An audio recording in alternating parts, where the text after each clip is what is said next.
Welcome, ladies and gentlemen. Thank you for joining me. This presentation is a follow-up to a presentation done a while back. It is called The Communist Takeover of America Part 2. And this presentation will dig a little deeper into this age-old battle against those degenerates that still maintain control over much of the world and whom are in the midst of the final phase of their insurgency. We must go back and begin in 1620, when a group of determined, freedom-loving peoples decided to stare death in the eyes and make a 6-month trek across the Atlantic Ocean in order to found a new nation, one that was out of the control of the reach of the tyrants. The controllers of the time, many of the ancestors of the controllers in place today, moved quickly to establish their control of this new land. In the early 1600s, as the buzz of the possibilities of this new world began to spread, pioneers began to gear up for a possible trip to this new land. And the tyrants knew that settling this new land was inevitable. So in order to maintain their control, King George chartered the East India Company in 1600 and the Virginia Company in 1606. The idea, of course, was to profit off of this, but like always with these people, there is always secondary reasons for everything that they do. These trading companies established trading routes across the sea, logistics, ladies and gentlemen, supply and distribution lines. Almost nothing crossed that ocean without the Virginia Company being involved in some way. This is just another example of fascism, where an authoritarian ruler teams up and uses supposed private businesses to enact its dirty work. And please see the current debate by the Biden administration in trying to have Facebook and Twitter censor speech that the government does not agree with. Or check out the airlines and many other companies soon continuing to enact draconian controls like mask wearing in order to freely travel. It's the same MO, folks. As time went on, Britain began to morph itself into the culture and politics of this new nation, still claiming rule over it and its peoples. And this didn't sit well with these strong-willed, resilient, freedom-loving trailblazers. They didn't agree with the tyrannical policies and felt that they were not being represented by this government, who claimed control over them. They sparked off a revolution for true freedom. This could not be allowed by those in power, as they knew it would spread, and boy did it ever. The American Revolution was successful, as we all know, officially ending in 1783, but this wouldn't stop those bloodlines from wanting their power back. And so they would regroup, retool, and then retry very soon. Up until this point, these people maintained their control through the monarchy system, the system also known as the divine right, or the divine right of kings. It says that the right to rule is derived directly from God, not from the consent of the people. So they are saying that they are your king and you are to bow to them and obey them because God told them this.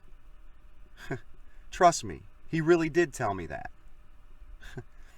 This system can be traced back to the area of ancient Mesopotamia about 6,000 years ago, the same place and time where the bloodlines that control this world have their origins, and I find that quite interesting.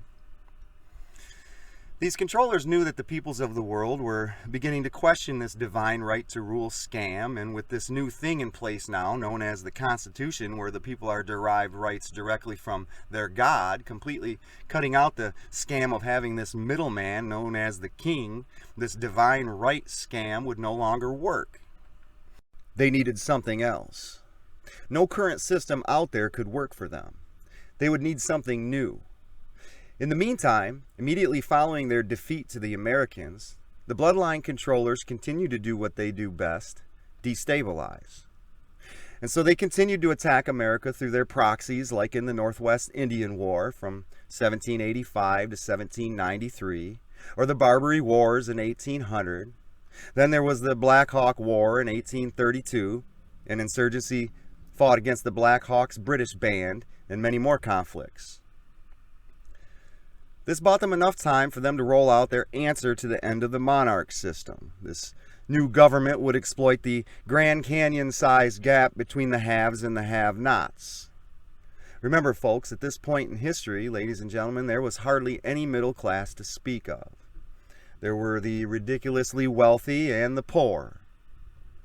This new government would pit the farmers and laborers versus the business owners and the wealthy elite. Class struggle. They knew how the vast majority of the people of the world were farmers and laborers and were being oppressed by their governments. All except in America, that is. So they would have a large group of people to get potentially behind this new thought, ideology. There would be no more God told me I should rule. They would now take God completely out of the picture. It would be survival of the fittest.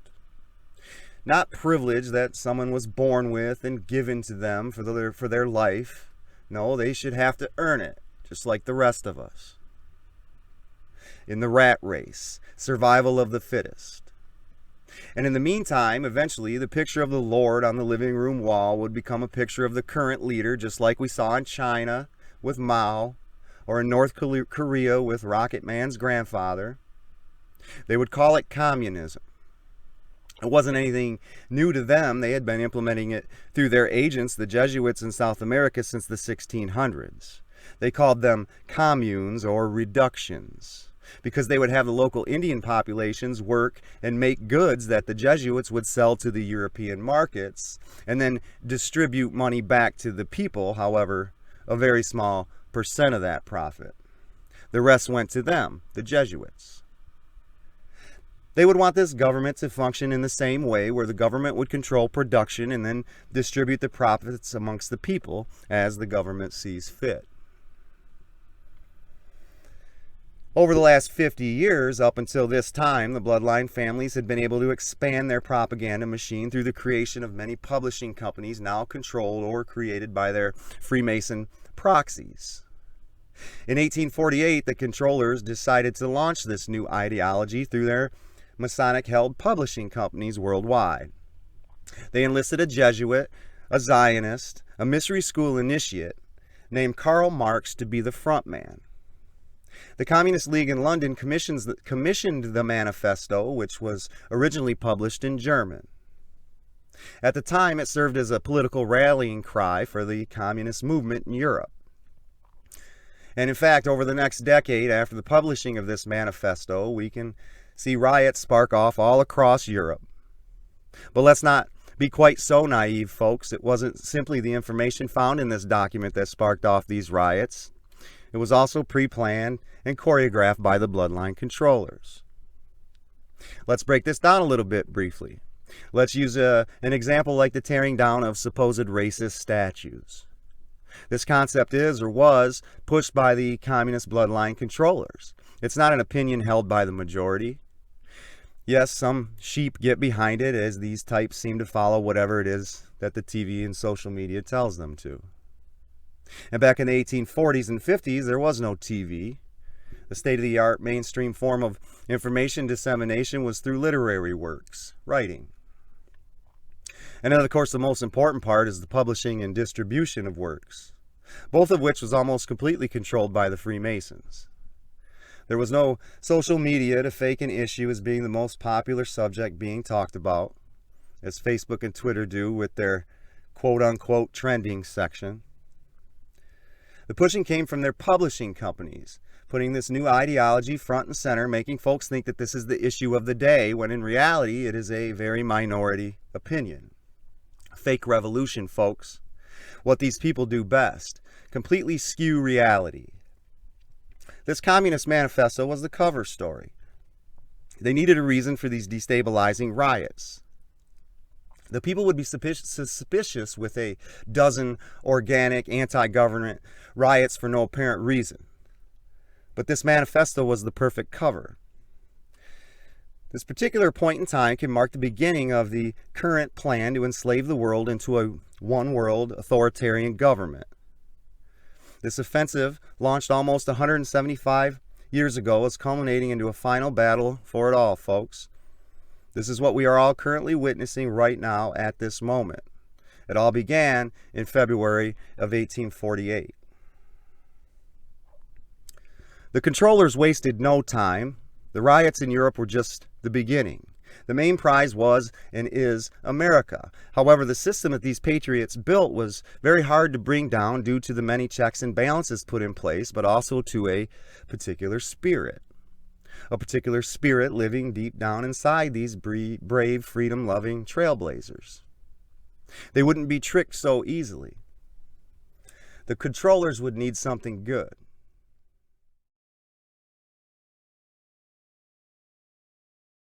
Now, I'm not sure if the Democratic Party is simply just inherently evil or just useful idiots, but enough Democrat lawmakers were drinking the Kool-Aid and a wave of secession swept across the South. Even to this day, there is much dispute as to the reasons for this war, but with most mainstream scholars all now pointing to slavery as the foremost reason. But just as we all know so well, establishment historians and scholars unfortunately cannot be trusted. They've rewritten history over the years in so many different ways that we wouldn't even have enough time to cover it all. Even Wikipedia isn't quite so sure that slavery was the root cause of the Civil War, and this should raise everyone's eyebrows.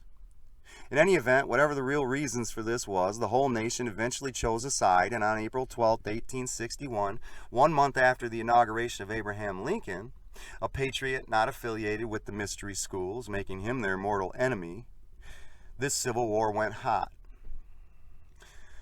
Prior to becoming president, Abraham Lincoln was a lawyer in Illinois. In 1855, he would defend a man for libel, a man named Charles Chiniquy, a Roman Catholic priest turned Presbyterian. It was at this time that a friendship would spark between the two men. Chiniquy would become a friend and confidant to this future president, and in 1886 he would write a book discussing the Catholic or Jesuit or Zionist involvement in the American Civil War. In fact, Father Chiniquy conveys in his book a conversation that occurred on June 8, 1864 by him and President Lincoln, where Lincoln discussed his views on this war. According to Chiniquy, Lincoln said, quote, "This war would never have been possible without the sinister influence of the Jesuits. We owe it to our posterity that we now see our land reddened with the blood of her noble sons." Though there were great differences of opinion between the South and North on the question of slavery, neither Jefferson Davis nor any of the leading men of the Confederacy would have dared to attack the North, had they not relied on the promises of the Jesuits that, under the mask of democracy and the money and arms of the Roman Catholic Church, even the arms of France were at their disposal if they would attack the North. I pity the priests, the bishops, and the monks of Rome in the U.S. when the people realize that they are in great part responsible for the tears and the bloodshed in this war. The later, the more terrible will the retribution be. I conceal what I know on that subject from the knowledge of the nation, for if the people knew the whole truth, this war would turn into a religious war, and it would at once take a tenfold more savage and bloody character. It would become merciless, as all religious wars are. It would become a war of extermination on both sides. The Protestants of both the North and the South would surely unite to exterminate the priests and the Jesuits. If they could hear what Professor Morse has said to me of the plots made in the very city of Rome to destroy this republic, and if they could learn how the priests, the nuns, the monks, which daily land on our shores under the pretext of preaching their religion, instructing the people in their schools, taking care of the sick in the hospitals, are nothing else but the emissaries of the Pope of Napoleon and the other despots of Europe to undermine our institutions, alienate the hearts of our people from our Constitution and our laws, destroy our schools, and prepare a reign of anarchy here as they have done in Ireland, in Mexico, in Spain, and wherever there are any people who want to be free." End quote. And folks, just take a look at the things being done to the citizens of the world who want to be free at this very moment, all led by a Jesuit named Dr. Anthony Fauci. You see, ladies and gentlemen, backtracking slightly, as stated, the era of rule by divine right was fading and representative government was the new thought. And so, even prior to the rollout of their new ideology, they had been working hard in formulating their new plot. In 1814, the kings of Prussia, Russia, Austria, and Pope Pius VII met in secret in Verona. And in 1822, these parties signed the Secret Treaty of Verona. The secret Treaty of Verona referred to its contractors as the Holy Alliance. The treaty was dedicated to the eradication of Europe's representative governments. It also purposed to suppress the media and to use religion to, quote, keep the nations in the state of passive obedience. It also expressed their thanks to the Pope for what he has already done for them and solicit his constant cooperation in their views of submitting the nations. And folks, this is not conspiracy stuff or made up stuff or a giant leap to conclusions, but is actually historical fact, documented in many legal and historical records. And I'll leave you a link to the actual congressional testimony on this subject, of which I'll read some now. In the congressional record of the April 25th, 1916 Congress, U.S. Senator Robert L. Owen was questioned by members of Congress as to what the meaning of this secret treaty truly was. The record shows his reply to include the following statements. This Holy Alliance, having put a Bourbon prince upon the throne of France by force, then used France to suppress the condition of Spain, and quickly understand that France was the first country to really become totally decimated by the communist infiltration, even worse than Britain. And they're still basically a communist, socialist controlled country today. Immediately afterwards, and by this very treaty, gave her a subsidy of 20 million francs annually to enable her to wage war upon the people of Spain and prevent their exercise of any measure of the right of self-government. The Holy Alliance immediately did the same thing in Italy by sending Austrian troops to Italy. The Holy Alliance made its powers felt by the wholesale drastic suppression of the press in Europe, by universal censorship, by killing free speech and all ideas of popular rights, and by the complete suppression of popular government. The Alliance, having destroyed popular government in Spain and in Italy, had well-laid plans also to destroy popular government in the American colonies, which had revolted from Spain and Portugal and Central and South America under the successful example of the United States. And folks, this plan is still actively taking place today. America and its special citizens have been able to keep it at bay for some time, but as we can all see and feel, the time for the final battle is quickly arising. More historical record to back this up is the Monroe Doctrine. It was because of this conspiracy against the American republics by the European monarchies that President Monroe stated to Congress that the United States would regard it as an act of hostility if the Holy Alliance or any European power attempted to establish control of any American republic or to acquire any territorial rights. This decree was known as the Monroe Doctrine. As you well know, the Catholic Church laughs in the face of that decree, and they became a major landholder in the United States. As the Vatican brought these political powers together for the Treaty of Verona, they also had other things going on. Simultaneously with the calling of Congress in Vienna in 1814, Pope Pius VII restored the Society of Jesus, the Jesuit order, which had been abolished by Pope Clement IV on July 21, 1773, on the grounds that it was immoral, dangerous, and was a menace to the very life of the papacy. At the same time that the Verona Alliance was meeting and plotting, this Holy Alliance led Napoleon to take the Pope captive and hold him until Pius VII readmitted the Jesuits into the papacy, which occurred the same year as these secret meetings. It's all connected, folks. It always has been. And since this time, 1814, the Jesuits and thus the bloodlines have been in full control of the papacy. A couple things to point out here is that Pope Clement IV, who had banned the Jesuits, was promptly poisoned for this act, the main method of operation for the Jesuits. And understand that after this evil society was rightfully banned in 1773, almost 3 years to the day, the Jesuits teamed up with Adam Weishaupt to found the new secret elite society known as the Bavarian Illuminati, founded July 4, 1776. Interestingly, on the same day that the American colonists declared their independence. You see, folks, the creation of this body was a strategic retaliatory action in response to what the American settlers were preparing. Again, the Jesuits and the political powers of the Holy Alliance had soon set their sights on the United States, as stated. The U.S. was a model to other nations of how a new republic could break away, and this gave these other rebels strength and hope. If they could make an example out of the U.S., they would be in better position to crush any other new popular representative governments. And soon this young American nation would elect its 16th president, who was not controlled in any way by the bloodlines and who strongly believed in a representative government. And this man would be an obstacle that, by their oath, the Jesuits must depose or destroy. And this oath can be heard in another video on this channel entitled Dr. Fauci and the Order of the Jesuits, and I'll leave a link in the description for you to check out the good doctor and understand his Jesuit upbringing. You see, dear listeners, the Jesuits had their tentacles into every continent in the world from a very early time. They were the archaeological expedition leaders in Russia, Europe, Africa, Australia, and North and South America. They led the scientific studies on many of our early natural history discoveries, like dinosaurs, for instance, or like the discoveries of ancient Egypt.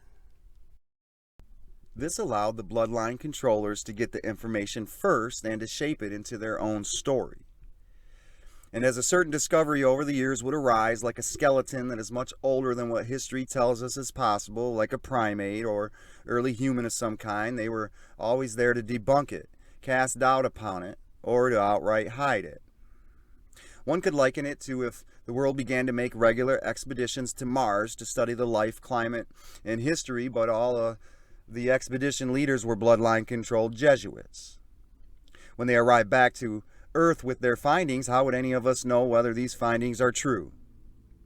They could tell us anything about Mars, and we would have to believe it because they alone control the information, and of course, none of us could make this trek to Mars, just as many people of the day, hundreds of years ago, could not make the 6-month trip across the oceans of the world, so they too had to take the word of the Jesuit-controlled expeditions. Now back to the Civil War. We can't talk about the Civil War, the Jesuits, or the Freemasons for that matter, without talking about a man named Albert Pike. Pike was a senior officer of the Confederate States Army who commanded the District of Indian Territory in the Trans-Mississippi Theater of the American Civil War. He then served as an associate justice of the Confederate Arkansas Supreme Court from 1864 until the surrender of the Trans-Mississippi Department of the Confederacy in May of 1865. Albert Pike is also the godfather of the Scottish Rite of Freemasonry and was controlled by the powerful Jesuit Pierre Jean de Smet, who was also the mentor of Brigham Young.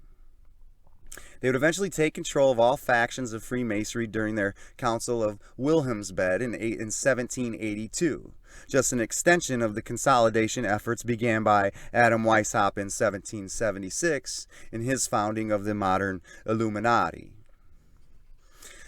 Pike wrote many books on Freemasonry and created many of the rituals still practiced today in many lodges, many that I actually partook in during my days as a Master Mason. Pike is also the first Mason to admit that the Freemason god is a figure known as Lucifer, of whom they believe manifests himself as the sun every morning. He took many of his rituals from the old Sabbateans or sun worshippers of ancient Celtic lore. He was a Jesuit agent doing the great work. He eventually settled in Arkansas and infiltrated the court system there, presiding as an associate Supreme Court justice for the Confederacy, as stated. The Native Americans that Pike led in the Civil War were accused of war crimes via the scalping of many enemy soldiers. Also, Major General Thomas C. Hinman charged Pike with mishandling of money and material, ordering his arrest. He was arrested on November 3rd on charges of insubordination and treason, but was eventually released 4 months later.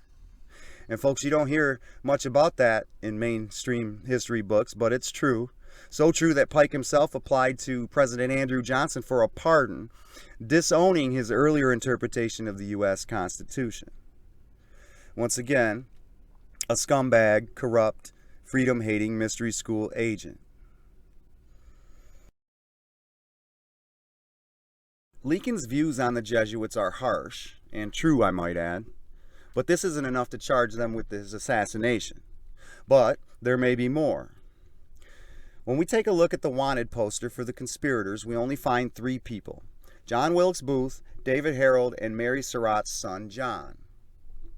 Immediately after the shooting, Booth jumps off the 9-foot balcony and breaks his leg, but managed to escape via horse. He meets back up with Harold, but by April 26th, 12 days after the assassination, Harold and Booth are both cornered by a Union detachment in Port Royal, Virginia, and Harold surrendered while Booth was shot and killed.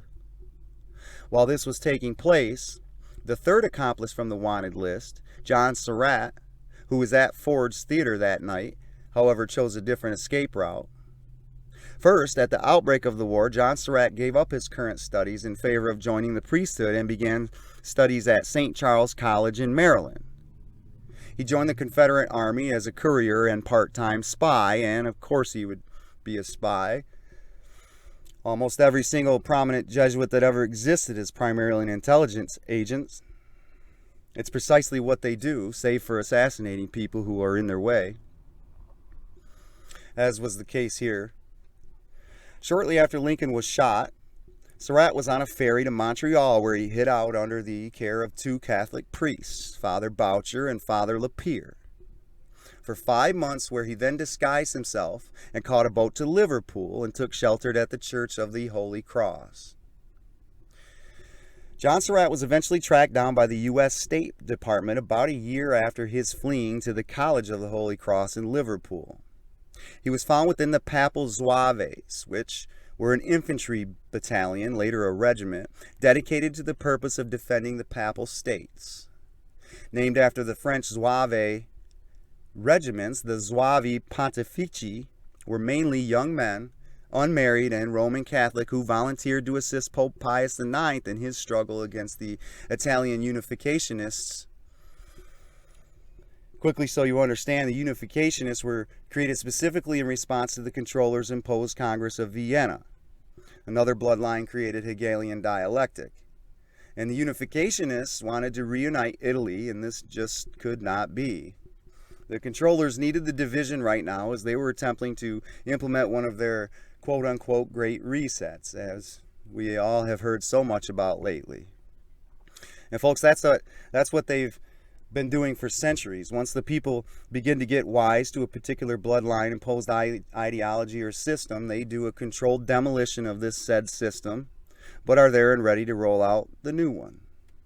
One that will work this time, I promise. Wink, wink. And so these Zouave regiments were the controller's personal police force that was tasked with putting down this rebellion to their plans. Surratt was then, as many researchers agree, he was allowed to escape, and this time, when he was finally tracked down, it was in Alexandria, Egypt, the home of the mystery schools at that time. Surratt somehow managed to stay out of prison when he was let off in a mistrial. Most historians agree that it was the decision by Chief Justice Robert B. Taney that was the pretext for the Southern Confederacy's igniting of the Great American Civil War. It was Chief Justice Taney's egregious and calculating decision in the case of Dred Scott versus Sanford, which said that a Negro has no rights that a white man is bound to respect, that caused President Lincoln to go on a warpath, so to speak. This anti-slavery rhetoric was just the excuse the Roman Catholic general Pierre Beauregard needed to join with his brother-at-arms Jefferson Davis and to open fire on the Union's military at Fort Sumter. At that time, Chief Justice Taney, the highest judge on the U.S. Supreme Court, was not only a devout Roman Catholic, but according to Dr. Walsh in his book American Jesuits, Justice Taney was, quote, under the influence of the Jesuits most of his life. We know, too, that Jeff Davis, the Confederate president and the leader of the Southern Rebellion, had attended a Catholic school, a Catholic college, the Monastery of St. Thomas College in Bardstown. John Booth, by 1860, had converted to Catholicism and was initiated into the Catholic society known as the Knights of the Golden Circle, a group dedicated to the preservation of slavery. The general consensus today is that the majority of the Roman Catholic Church in America sided with the Confederacy, and it seems as though this order came from the top down.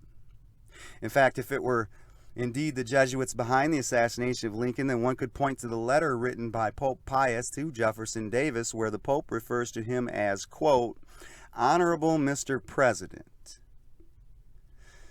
Now, this statement shows Pope Pius recognizing Jefferson Davis as not only the president of this illegal separatist body, but as being honorable. In fact, many researchers believe that this statement was an official call to arms to all Jesuit agents against the 16th President of the United States.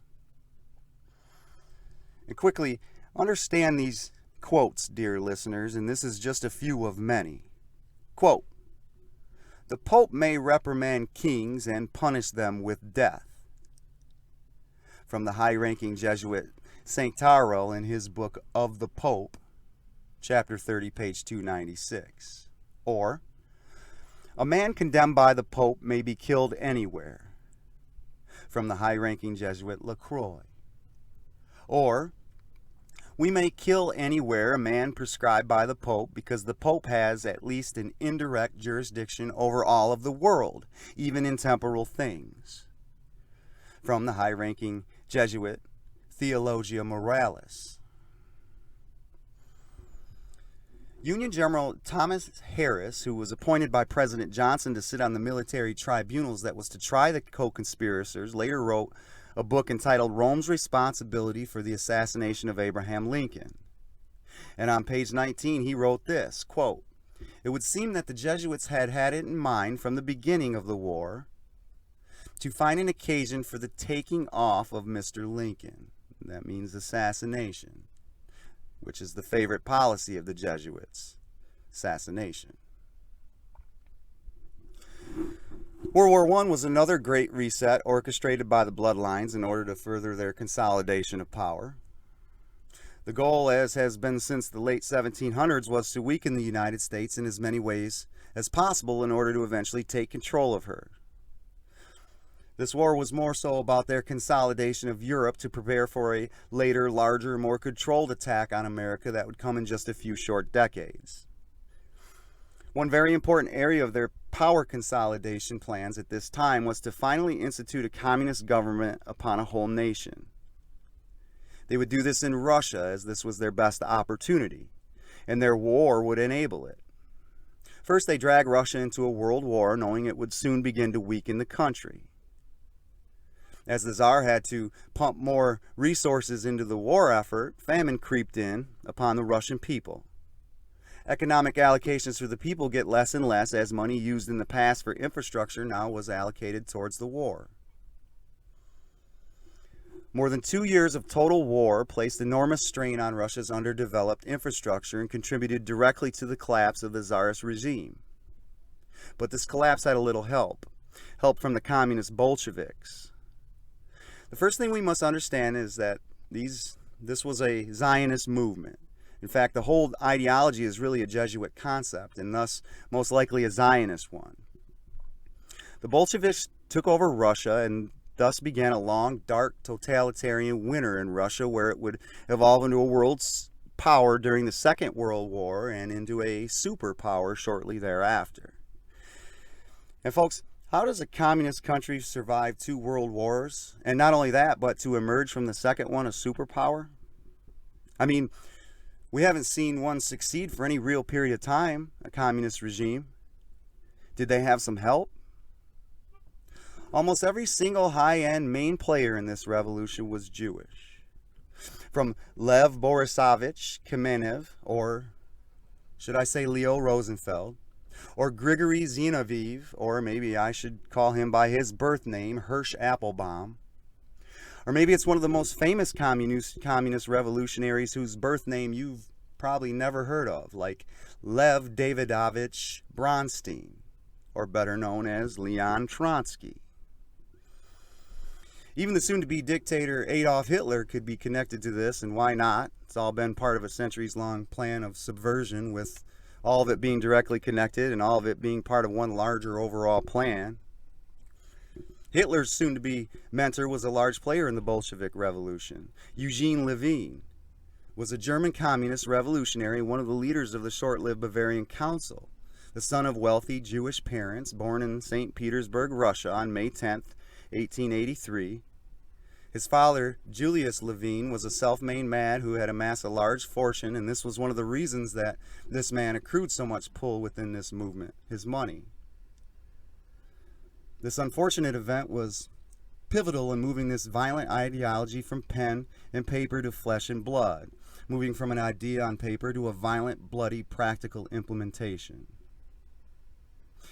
Before moving to the second generation of this ideology, the Stalin regime in World War II, I'll leave this Bolshevik revolution with the words of Trotsky himself on this revolution. He wrote, "The decision to kill the imperial family was not only expedient but necessary. The severity of this punishment showed everyone that we would continue to fight mercilessly, stopping at nothing. The execution of the Tsar's family was needed not only in order to frighten, horrify, and instill a sense of hopelessness in the enemy, but also to shake up our own ranks, to show that there was no turning back, that ahead lay either total victory or total doom." And folks, this is who we're dealing with today. As spoken about earlier, we know that communism is atheist at its core. We know that it subscribes to a survival of the fittest type of a mantra. No God, just animals. Animals acting simply on instinct, with everything they do being instinctual, whatever it takes to survive another day. Could we just stop right here and imagine what a world like this might look like?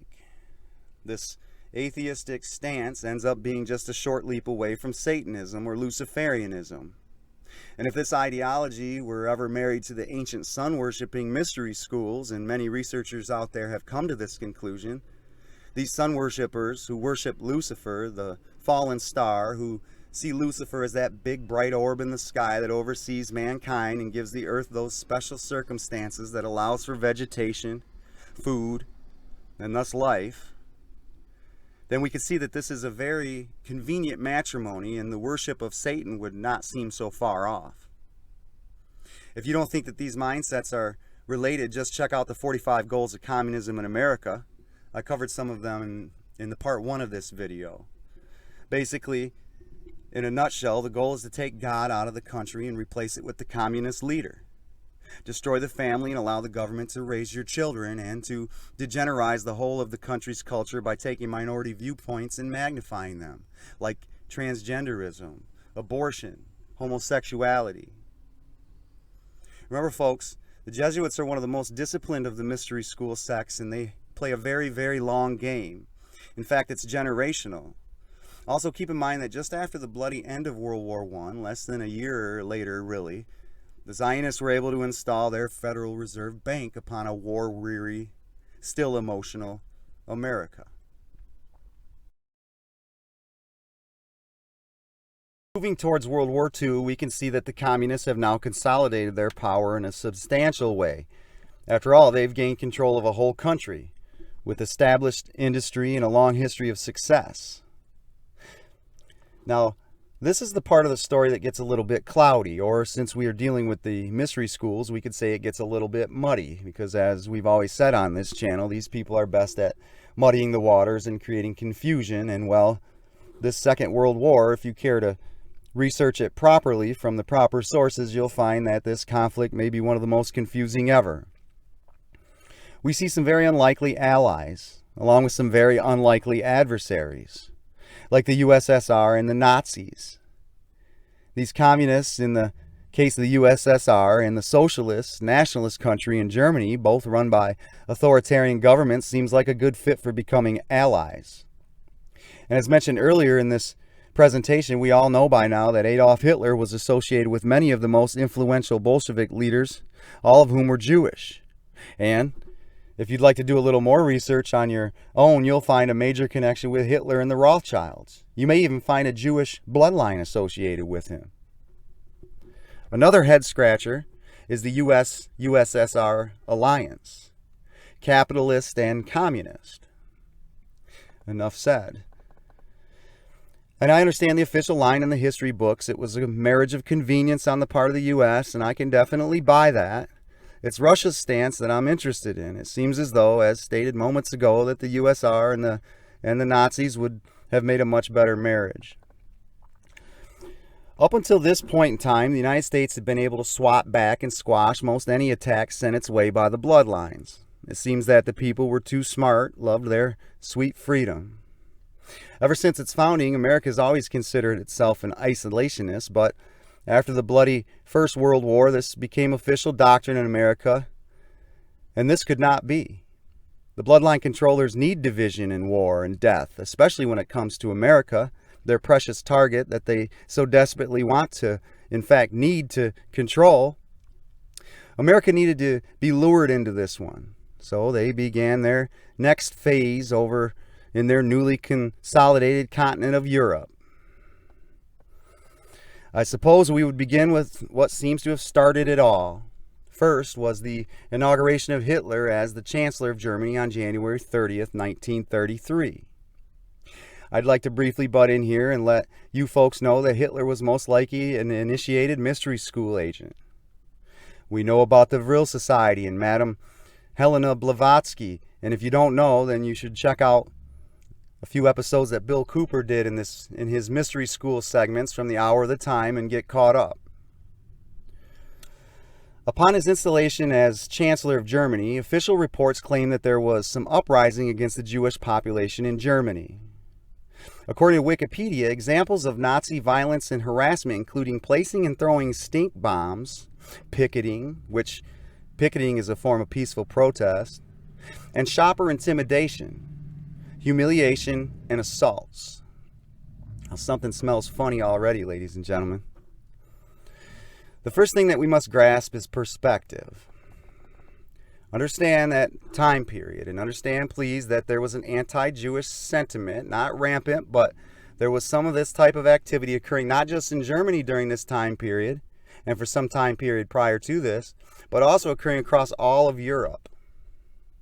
My point is that this activity, stink bombs, picketing, humiliation, assaults, was not new, and in fact, it's not even new in today's world. Heck, the Chinese do worse than shopper intimidation or humiliation to black people in their country. They just kill many of them. And I believe the Uyghur Muslims in China, they get imprisoned due to their race and then get assaulted. And, in my opinion, politicians in America claiming that black people can't get a driver's license may be the most humiliating thing I can think of.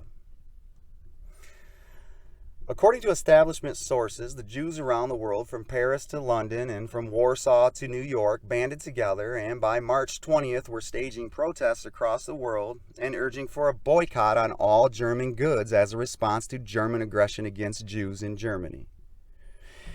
And I say that Hitler was inaugurated on January 30th, and the attacks on Jews supposedly began after this time. It was 1933, and info moved exponentially slower than it does now. The news of any attacks on Jews would take weeks to make it across the continents, and then again, in 1933, we are to believe that within a week or two, all Jewish businessmen from across the whole globe managed to coordinate a mass boycott of German goods? Listen, folks. I was in a law enforcement union, and I'm telling you right now, even when faced with layoffs, we couldn't coordinate getting 20 people together at a certain time and place. I'm not buying this whatsoever. My initial thoughts were that this boycott must have began to be put together immediately when Hitler was inaugurating, pointing to some behind-the-scenes secret organizing on the parts of these prominent Jewish businessmen, but I believe now that this boycott was in the making for months, maybe longer, prior to Hitler's inauguration. Hitler's inauguration was the trigger to begin implementation. This embargo could be looked at as the beginning of the outbreak of war, and in fact it was. According to the London Daily Express newspaper from March 24th, 1933, the headline reads, "Judah declares war on Germany." Clearly, this is the beginning of World War II. This embargo, and to think of why. Stink bombs, picketing, shopper intimidation, humiliation.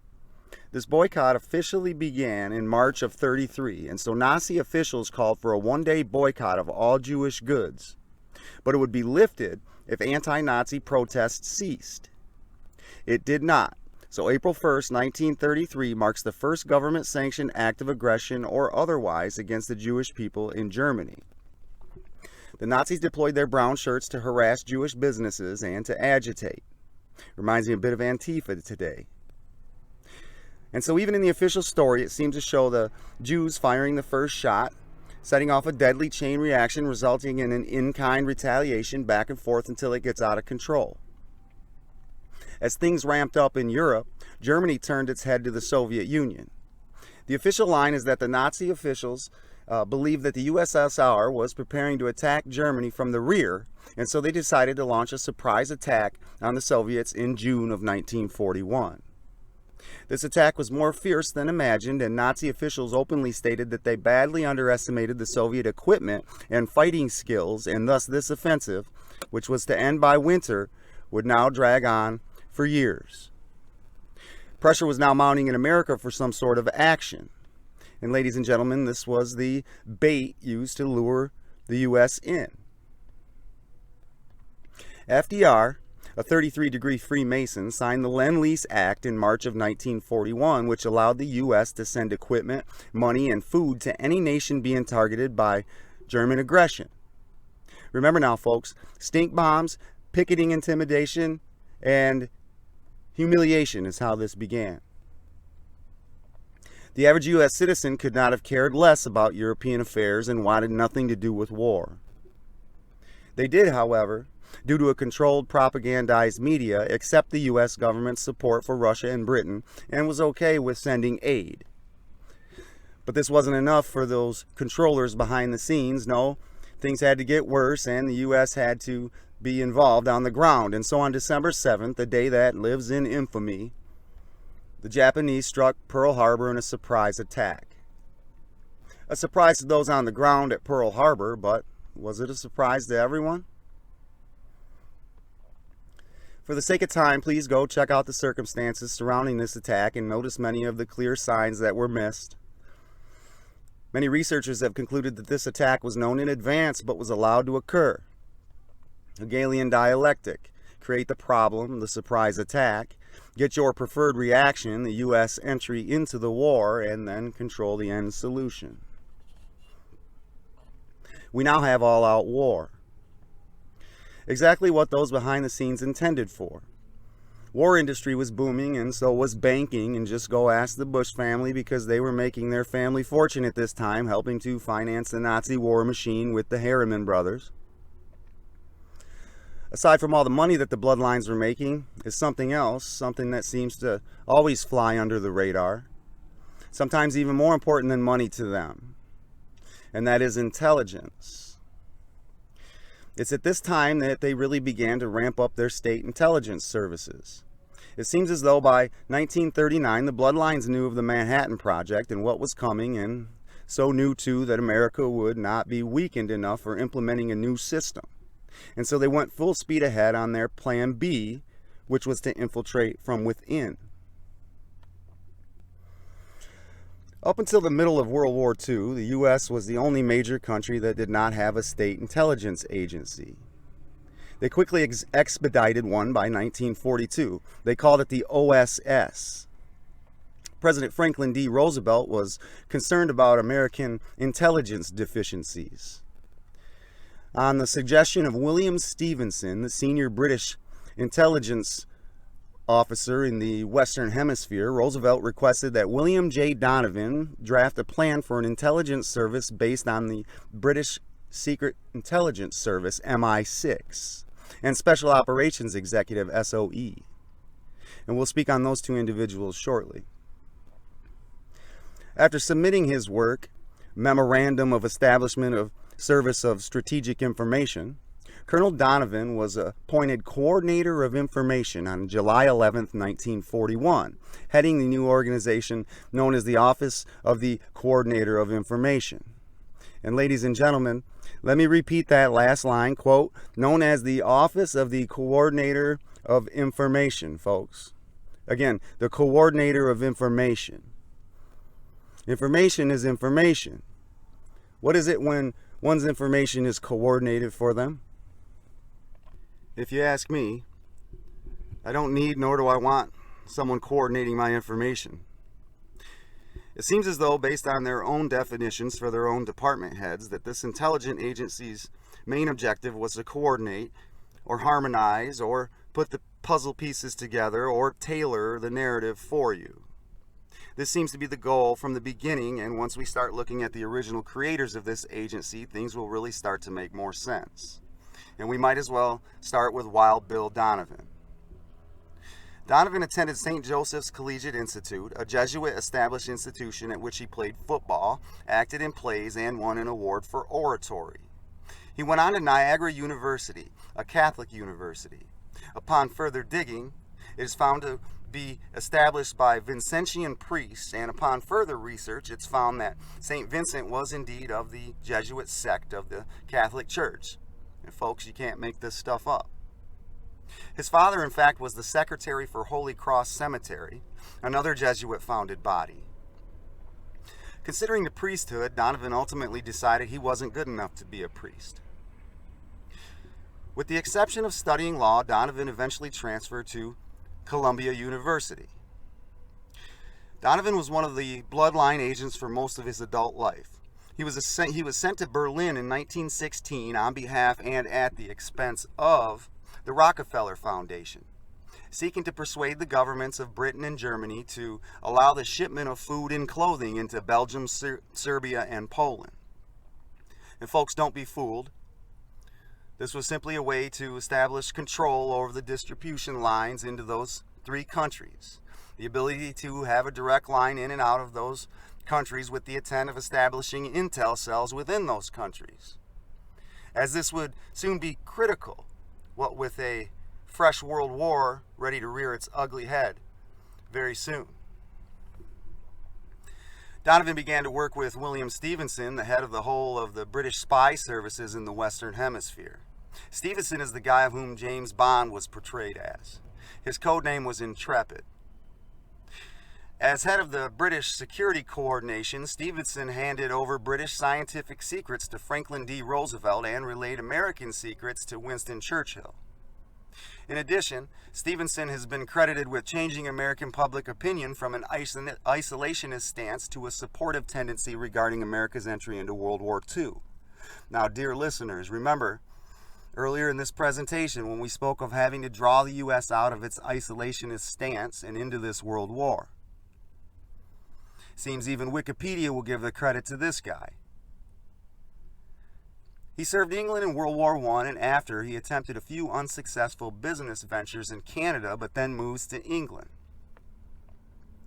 It was here that he attained great success and wealth through various deals with many business contacts that he had acquired during the First War. So folks, he was a businessman during this time, and so the next portion of information on this guy at Wiki doesn't seem to gel whatsoever. And here it is. It says that as early as April of 1936, Stevenson was voluntarily providing confidential information to British MP Winston Churchill about how Adolf Hitler's Nazi government was building up its armed forces and hiding military expenditures. This was a clear violation of the terms of the Treaty of Versailles and showed the growing Nazi threat to European and international security. Churchill used Stevenson's information in Parliament to warn against the appeasement policies of the government of Neville Churchill. Now, how is it that Intrepid had such confidential information on the Nazi government dealings, troop buildup, and expenditures? He was simply a businessman, so where would he gain such confidential and most likely top secret information? Folks, it's because he was not just a businessman, and the old verse is the same as the first. This is common even today. You ever heard of Pat Burns, CEO of Overstock.com? And there's a plethora of others, and many that we don't even know of, like Henry Lutz, the founder of Time magazine, which maybe we can speak on a little later. After World War II began, now Prime Minister Winston Churchill sent Stevenson to the United States on June 21, 1940, to covertly establish and run British security coordination in New York City over a year and a half before U.S. entry into the war. The British security coordination was registered by the State Department as a foreign entity. It operated out of room 3603 at Rockefeller Center. One of his stated objectives was to include, quote, the assurance of American participation in secret activities throughout the world in the closest possible collaboration with the British. His unofficial mission was to create a secret British intelligence network throughout the Western Hemisphere and to operate covertly and broadly on behalf of the British government and the Allies in aid of winning the war.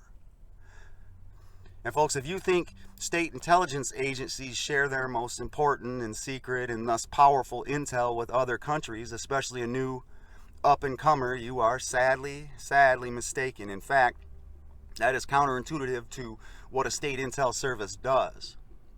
In fact, even Wikipedia states that Winston Churchill himself sent Stevensons to the U.S. to, quote, covertly establish and run British security coordination in New York over a year before the U.S. entry into the war.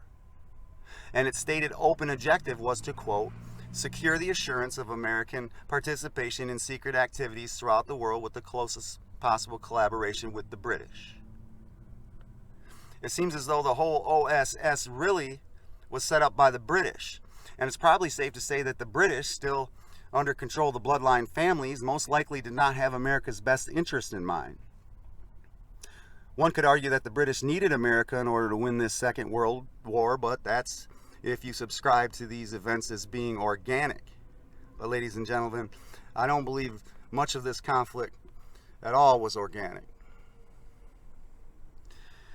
The OSS seems to have been created by firstly the British, but secondly by Wall Street and the Eastern U.S. seaboard elite, the old American money, the Ivy Leaguers and the lawyers, the ones with the great European ties still. In fact, while Bill Donovan himself was a high-powered, successful Wall Street lawyer and was part of the establishment elite, and I say that because his biography states it just the same. It says, quote, ultimately, he became part of the nation's economic, political, and foreign policy elite. Folks, Bill Donovan was a spy, and you may say that this is obvious as he was the first head of our first spy agency. However, he seems to have been a spy of some sort many years prior to his appointment as OSS leader. Let's just take his bio again. Now remember, Donovan is a successful managing partner and lawyer for a large Wall Street law firm. Quote, he traveled overseas frequently and obtained contacts around the world. During fascist Italy's invasion of Ethiopia, Donovan toured the battle lines there in 1935 and in 1936. Subsequently, in the Spanish Civil War, he studied the new modern weaponry and tactics being used by both sides. He reported his findings back to President Roosevelt. Now, why and how does a Wall Street lawyer gain entry to a war theater and get to tour it? And then, of course, he's reporting things back to President Roosevelt. This not only shows his place as an establishment elite, having access to the president, but it tells me something more as we see that he was giving FDR intel on different areas of the world. I'd like to put forth one more quote from his bio. I'd like you to remember how the U.S. needed to be drawn out of isolationism and into this new war. I'd like you to remember one of William Stevenson's accomplishments as stated by Wiki, which was that Stevenson's has been credited with changing American public opinion from an isolationist stance to a supportive tendency regarding America's entry into World War II. As far as Donovan, his bio says, quote, in 1940, after the fall of France, he joined the Fight for Freedom organization, one of the new foreign policy pressure groups created to counter isolationists and to build support for vigorous assistance to Britain and other allies against Hitler. Yes, folks, the bloodlines and the bloodline agents needed America in this fight at all costs. The OSS also consisted of many communist and communist sympathizers, and this factual information can be found in the Venona files. Colonel Carter Clark began his program in February of 1943 in response to rumors that the Soviets were about to cut a peace deal with the Nazis in order to determine if this was true. What he found was probably much worse.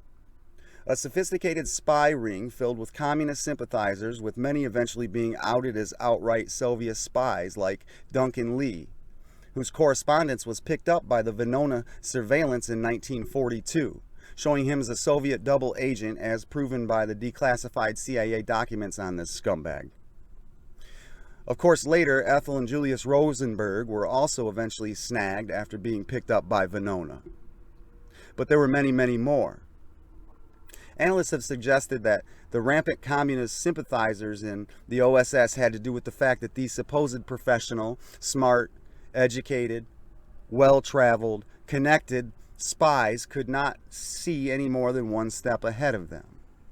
They suggest that since the Soviets were our ally on the European battlefield versus Germany, that this makes them good. And there is no properly trained spy in the world who would be this naive, dear listeners. This is simply the establishment bloodline agents who are charged with setting historical precedents for the bloodline controllers that is in line with the narrative that they have diligently tailored for us.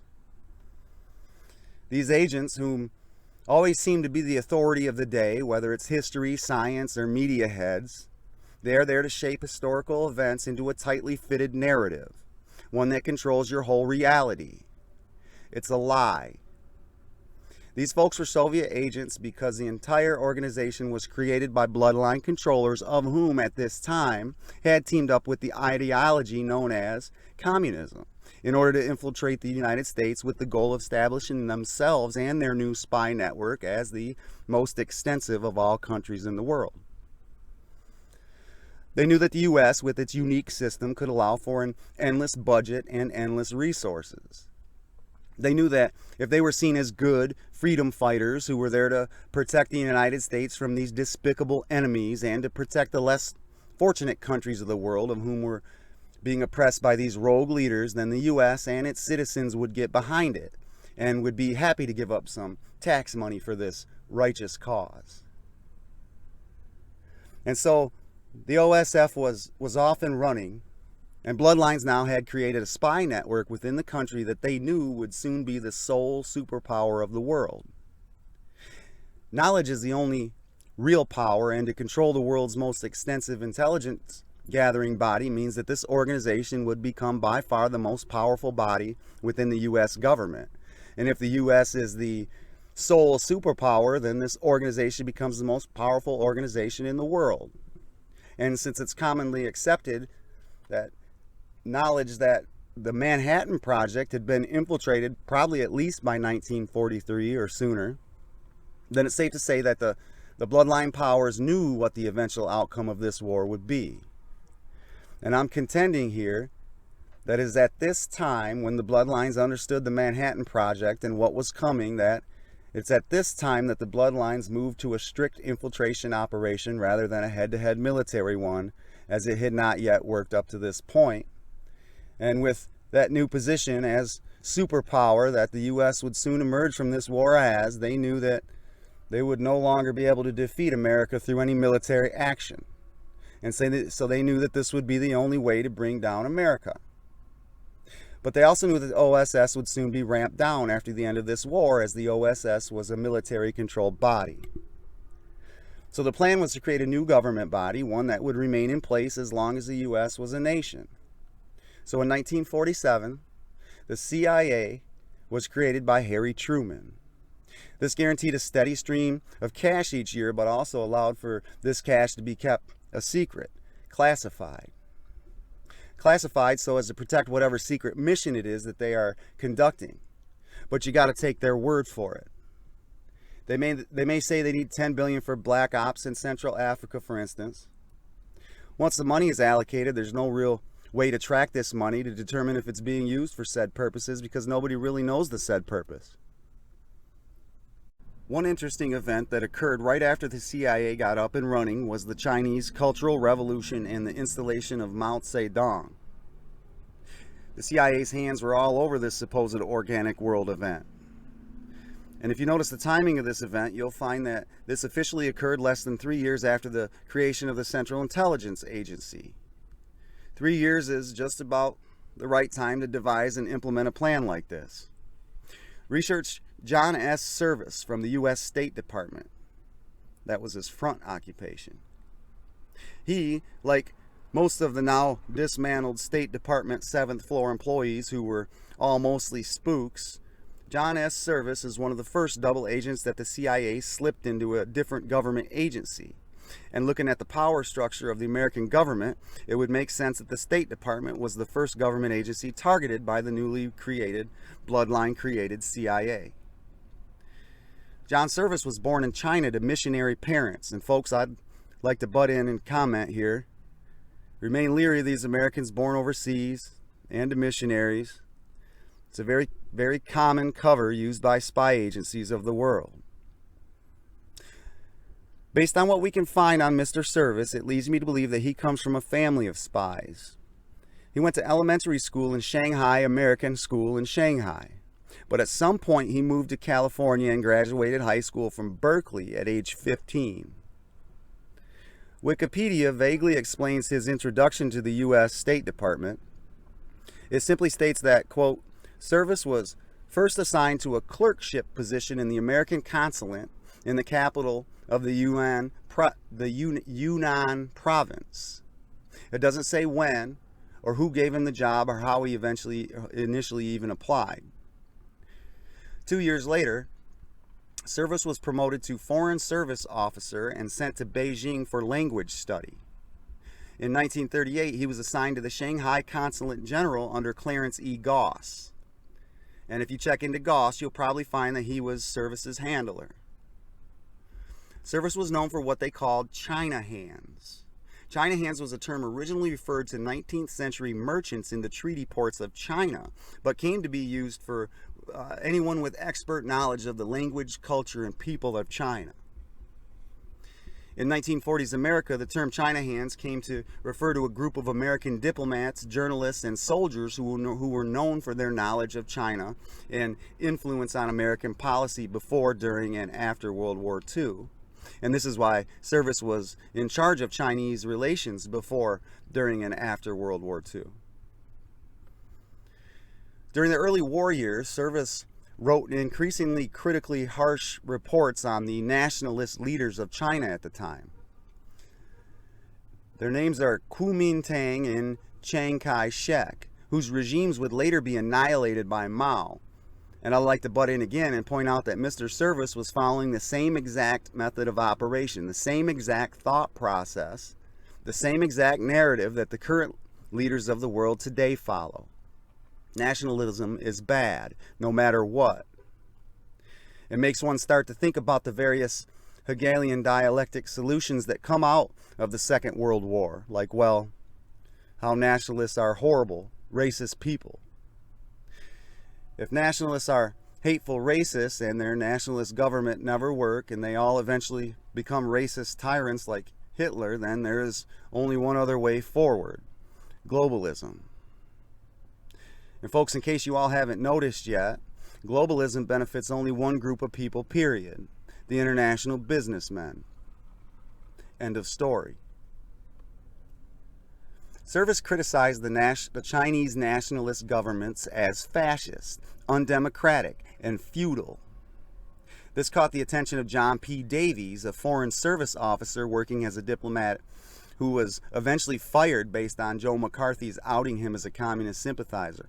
But if you read the Bloodline Control historical record of this, historians will tell you that Davies was a victim of McCarthy hysteria. So Davies recruited Service for the last part of their Chinese Revolution. In the summer of 1943, Davies managed to have Service, among two others, assigned to him to assist him in his duties. When the U.S. Army Observation Group, also known as the Dixie Mission, was formed to travel to the communist territory, Davies selected John Service to be the first State Department official to visit the region. And folks, I didn't want to spend this much time on the Chinese Revolution, but we have to, because we have to understand that this is basically the first regime change operation undertaken by the newly created Central Intelligence Agency. And if you've been following along to this video, and you're starting to see that since at least 1850, when the manifesto was published, the Bloodlines have been attempting to install a world communist authoritarian system to replace the last one that worked so well for them for so long, the rule of divine right, monarchs. And America's been the only thing standing in their way. And thus America's then their ultimate goal. And I've also been contending that the CIA is a direct enforcement arm for the bloodlines, in fact created by the bloodlines themselves. And now we see that the first major operation, the first regime change operation conducted by the clowns is in fact the Chinese Revolution that flipped that country from nationalism to communism. Continuing. So at the command of Davies, John Service arrived in Yan'an, the headquarters of the Communist Party of China, on July 22, 1944. There, Service met and interviewed many of the top leaders of the CPC, such as Mao Zedong and Zhao Enlai. Service wrote many reports over the next 4 months that praised Mao and the Communist Party of China, and describing its leaders as, quote, progressive and, quote, democratic. Now, how could a spy be so off? Because history has shown us what happened. Once, Service wrote that communists are in China to stay and China's destiny is not Chiang's but theirs. He continues to criticize the nationalists under Chiang Kai-shek as corrupt and incompetent in his writings. Service and the other American political officers eventually advocated a policy of support for the CPC as well as the nationalists in an attempt to play both sides in the event of a civil war that they believed was coming. The new U.S. ambassador to China, Patrick Hurley, who was not under bloodline control, initially accepted a 5-point plan that would have brought the communists into power-sharing arrangement with the nationalists. Chiang rejected this plan and countered with a 3-point plan that would leave the communists with no real power in a government run by Chiang and his supporters. Hurley came to support Chiang's view exclusively. He rejected the recommendations of Service and the other Foreign Service officers to accept the growing power of the communists and to accommodate this power. Hurley eventually had Service and the rest of the political officers recalled from China. Hurley later blamed them for the U.S. diplomatic failures in China. John Service returned to Washington in 1945 and was soon arrested as a suspect in the Amarisia case.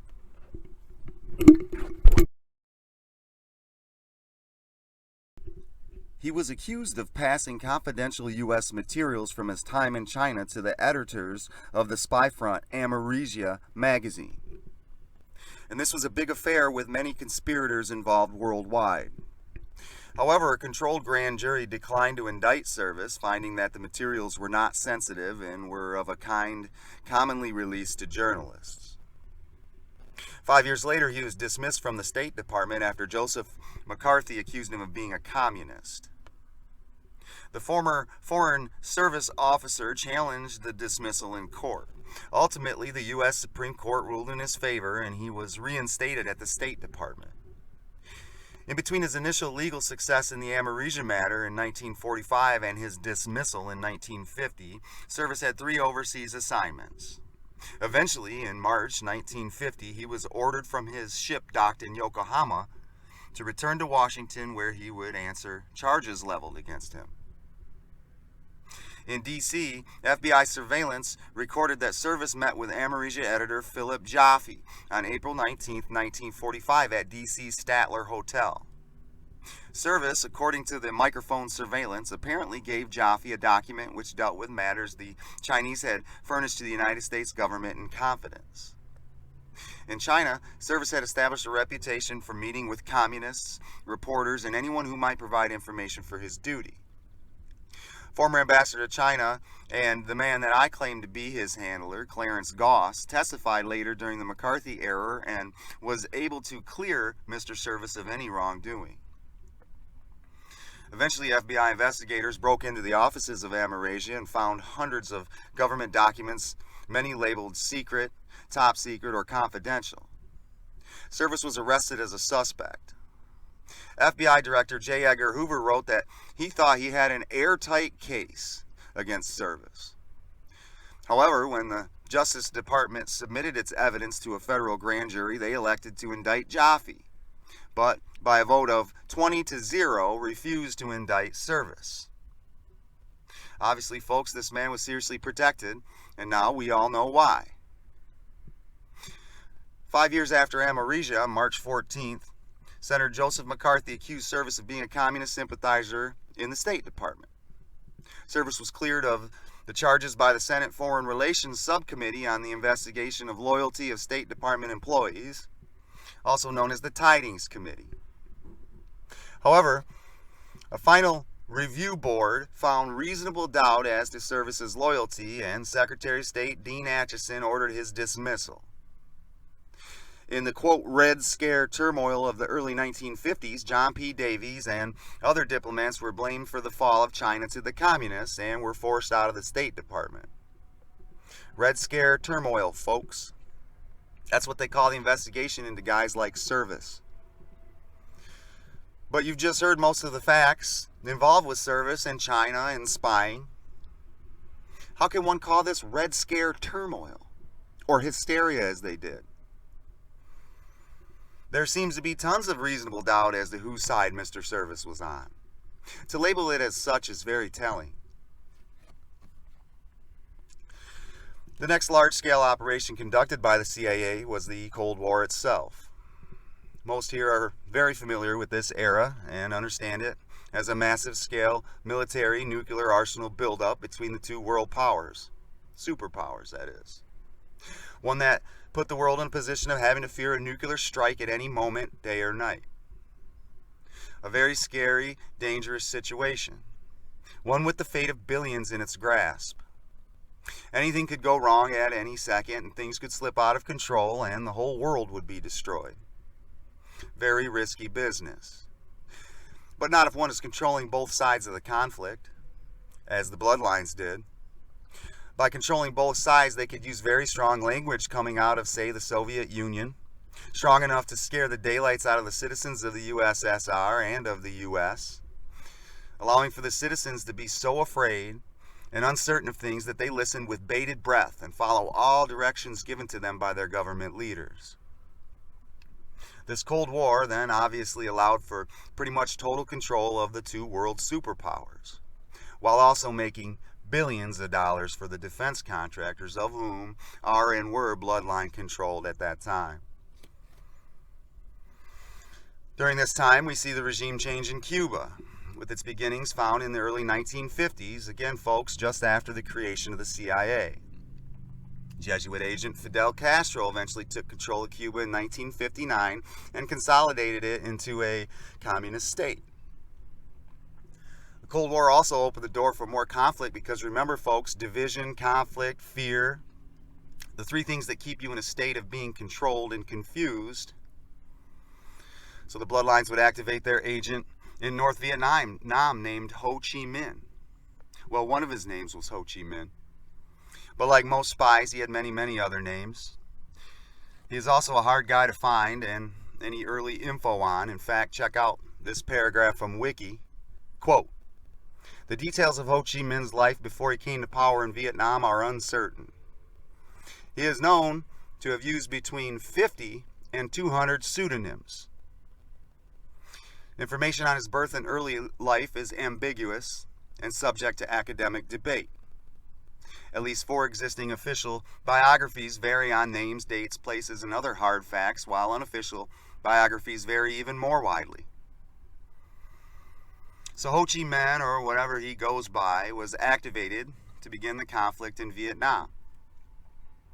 Vietnam was an easy one to get a hold of, as the bloodline-controlled British intel services were involved in Vietnam for some time, and with the Second World War, this allowed for the OSS to get their grubby hands into that country too. And they really ingratiated themselves into that country during the Vietnam conflict with France, another bloodline-controlled country that lasted from 1946 to 1954.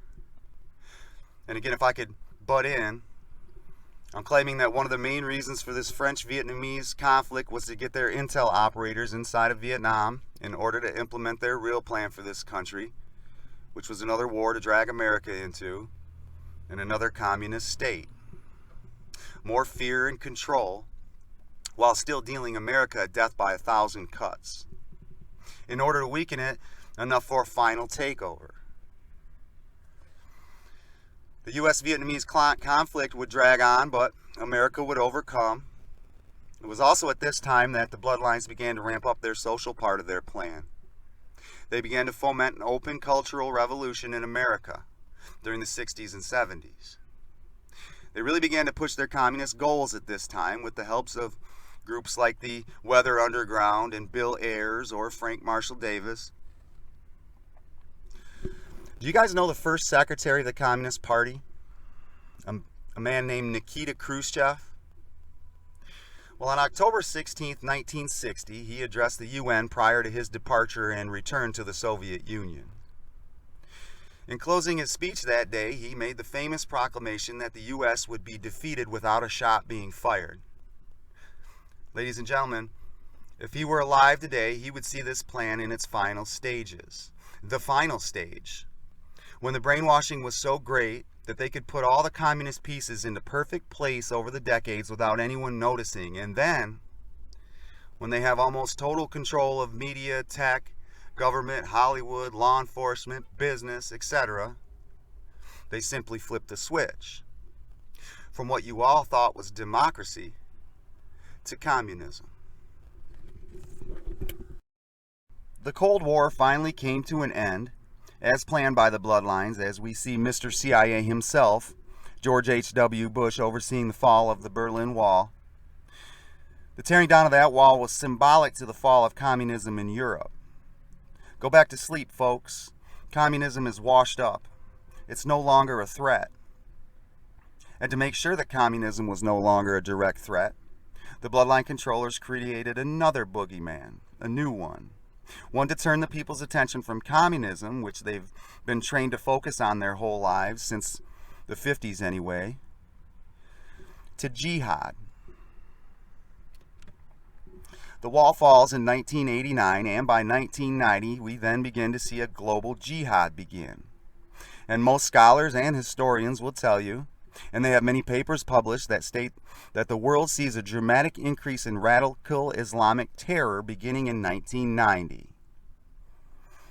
Then, of course, there's the attack on the World Trade Center in 1993 by bin Laden, to be followed 8 years later by the big one. And bin Laden is a purported CIA agent himself. Remember, folks, the USSR fought a 9-year war versus Afghanistan, and the US was the primary backing for the Afghanis, mostly funded by bloodline agent Senator Charlie Wilson. And like I contend with the French-Vietnamese War, this Russian-Afghan conflict allowed for the boys, like Zig Brzezinski, for instance, to get their hands on the Taliban, Al-Qaeda, and the whole of the Afghan government so that they could be used later for a spectacular false flag upon the U.S., completely turning everyone's attention from communism to jihad. It's also after the fall of the Berlin Wall that the perception of Russia and other communist or quasi-communist states was that they were backwards, poor, falling apart, a joke, no real threat, with media reports showing these countries living in squalor. All part of the plan, dear listeners. Even to this day, Joe Biden downplays the threat that is China by alluding to them being a second or third tier type country, saying that the contention that China is overcoming America on a world stage is, quote, bizarre, end quote. Keeping you asleep to the real threat. Don't look over here, look there instead. With the fall of the wall and the revolution in place in China and perfected and centralized, and with the world's politicians making the CCP trillions by converting all manufacturing to that country now for decades, since Kissinger and Nixon were tasked by their puppet masters to open China up, again all pre-planned, then the bloodlines are in a position to drive the final nail into their plan. They would make China a success. They'd tell us that China's economic system is a capitalist, communist mixture, which is an utter lie. They would trick the world, and especially Americans, into thinking that communism isn't quite so bad. See how successful it is in China? They would parade China around the world stage, demonstrating to the world China in a position of power. Wow, they're pretty competitive and successful upon the world stage. That's weird. Communism must really not be quite as bad as I was taught. Or maybe it's that unique, moderate, modernized form of communism that the media tells me that China employs upon its country that makes it work. And folks, when the switch is flipped, they will first call it Democrat Socialist, but in actuality it will be absolutely communist. And slowly, everyone in this country will clearly see this, but by then it'll be way too late. Their communist world government plan is currently in its final stage. In fact, so final that the only thing that they are waiting for is a dialectic event. A world event so horrific that the peoples of America and the world would be faced with having to make a choice, but with your only choices being ones that have already been chosen for you. The event would be so traumatic that your thought process and reasoning would be affected due to stress and fear. As we can see, this event is a pandemic, one that they purport to have killed millions. We see new lockdowns across the world right now, and I believe another lockdown en route in the U.S. They must institute another lockdown because the lockdown is the event that shakes out much of the small middle class, the mom and pops businesses in the U.S. Then there was an emergency executive order to allow tenants not to have to pay rent throughout the duration of the pandemic, while the property owners still had to pay the bank if mortgaged and the property taxes on these properties. And then this will shake out most of the middle class property owners. And ladies and gentlemen, at that point, the middle class will be dead.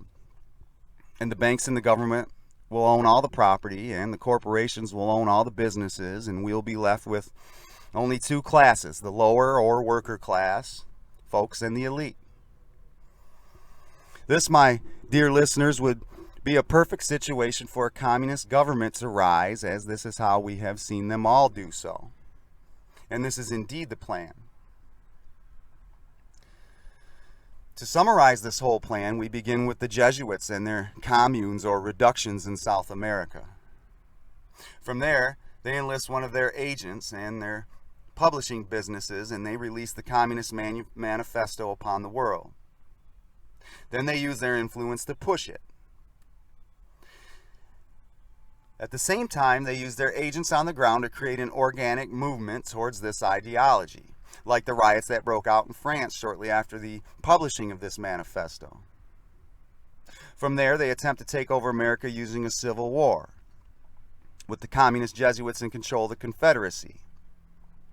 Had the South won that war, I believe we would have seen a switch flipped and America would have went communist shortly thereafter. All the while sending proxies at America in order to defeat them through attrition. After the Civil War, we see the bloodlines move to a covert style of a regime change. First, they take control of the monetary system. Then slowly but surely, they buy up the politicians. From there, they appoint career-type employees and place them into key government positions. These types can't be fired without an act from God. They are career bureaucrats embedded into our government bodies who are not subject to elections. They are free to conduct their dirt at will with no real oversight. From there, they implement 2 world wars. The first one, I contend, was a consolidation of power in preparation for the second one. Remember, folks, they controlled most countries after World War I, and World War II was a psyop that served many purposes. First, it created a Zionist state. Second, it hoped to finally put an end to nationalism because, see, look what happens. Thirdly, it elevated the bloodline-controlled communist USSR into a superpower, one that could rival the US and allow for fear and control in the years to come, but also to allow for China to grow under the radar of Soviet expansionism. And lastly, it made it so one cannot even criticize a certain race of people, making it so you can't point out anything evil that they may be doing. Immediately following these wars, while the world was recovering, we see the introduction of communism in China with the help of the newly created civilian-ran Central Intelligence Agency. Then we see regime change in North Vietnam and Cuba. At the same time as this chaos was running rampant around the world, the bloodline-controlled communists were hard at work inside America, not only radicalizing young people into the communist ideology, but also brainwashing them in other ways too. Following the goals of communism in the U.S., like the degradation of society, like eliminating the traditional family and family structure, by pushing immorality like, well, sex, drugs, and rock and roll, as that era proudly claims. Understand, ladies and gentlemen, that the sexual revolution, as some call it, in America was simply another bloodline psyop. It started some 50 years ago, but showing its end game today. Take a look around and you'll see that this sexual revolution and its byproduct of sexual freedom has led to men and women today to choosing their own genders, to homosexuality being celebrated, among many other things. And it may be a big part of the degradation of the traditional family. Also, at the same time, they began to eliminate God. They've managed to remove God from the schools and don't even say Merry Christmas, but rather Happy Holidays. They pretty much finished with the dumbing down of the children through their control of the teachers' unions, giving us at least 2 generations of people who are simply refined, perfected order followers, while also creating 2 generations of beta males who would not have the cojones or the heart to truly fight a war for something that they believed in. They completely strengthened their hold on the money system over this period of time and have every American man, woman, and child in debt to the tune of some $40,000 each. With their creation of the women's liberation movement psyop, they've managed to get the women out of the home and away from the children and into the workforce. Firstly, so as they could generate tax revenue by having millions more people getting into the workforce, but also to get them out of the house and away from the kids. Now, with both adults working, inflation and the devaluation of the dollar's spending power could be implemented full force, and we go from a time in the 50s, 60s, and early 70s when an American household could live a good life and own their own home, all on one income, to today where 2 incomes will in many cases not be enough to live a stress-free life. And folks, that money went to the elite and to China, and it's true. All major businesses seem to be fully controlled, as we see them doing the government dirty work for them with regard to COVID and the taking away of our rights through forced vaccines with their staff and soon-to-be customers, or you will not be permitted inside. Or the forced mask wearing in order to enter and freely conduct commerce. And let me point out here how this works with big business. Many folks don't understand this. These large transnational corporations would lose money if America went communist, as the people will be less well off, poorer, as we've been taught and shown with regard to communism since the 80s. Communist countries live in squalor, remember? Well, this is not all totally true. The market share would just be spread out more on a global scale. If Americans lose half of their spending power, this market share would be picked up in another area of the world, as this is simply a reallocation, a wealth transference. And the best part about it all for these crooked corporations is the elimination of their greatest fear, their greatest adversary, and that is competition. When we are moved into this new system, competition will not ever be allowed. These corporations, in tangent with the governments of the world today, are currently stifling competition through laws and unnecessary regulation requirements for new businesses, while the current ones are grandfathered in. But since we are not full-on authoritarian yet, then this still makes for a lot of work and opens them up to possible exposure. When the switch is flipped, there will be no more potential competitors to hit the scene and gobble up market share. So these large corporations that are in place today will remain indefinitely. Well, as long as the communist government will allow them to. And so this is their motivation for being on board with this takeover.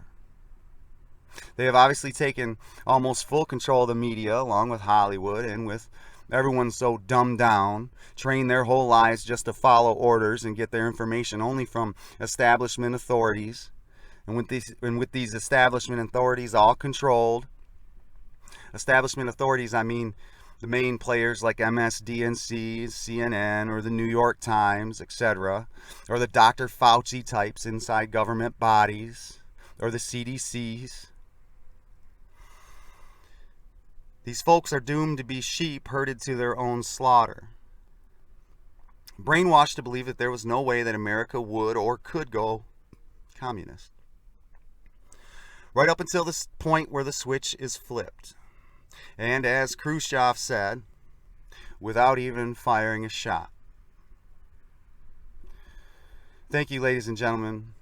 If you enjoyed this presentation, please like, share, and subscribe. Thank you for watching.